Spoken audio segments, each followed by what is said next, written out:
Ngayong araw pong ito ay ang ating ipi-feature na sakit ay yung mycoplasma. Ang mycoplasma po ay isang uri ng respiratory disease or sakit na may kinalaman sa respiratory. Ito po'y isa ding uri ng sipon. Ito pong mycoplasma ay kadalasang pinagkakamalan na coryza. Kasi halos pareho.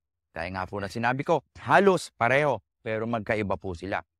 Ang mycoplasma po ay pamamaga ng mata na nag-uumpisa lang po yan sa papikit-pikit yung mata niya, isa lang, then mangangati. Kapag nakita nyo pong ikinukuskus dun sa kanyang balikat, yun na yun. Mycoplasma na yun. Mamumula yan. Pag nangati yan, kakamuti ng kanyang buko. Naubod ng daming bakterya, yun na. Infeksyon, mamamaga na.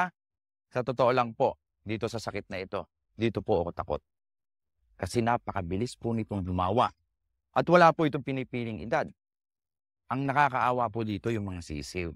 Kapag tinamaan ito at hindi mo naagapan, ay malakas po ang power nitong pumatay.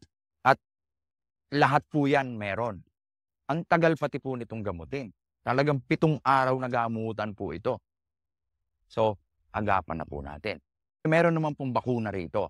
Pero kung sakaling tinamaan, walang bakuna, kailangan naman tingnan na lang natin o pagmasdan na lang natin habang namamatay. Ng pisngi. Madali lang po. Mag-vaccine lang kayo.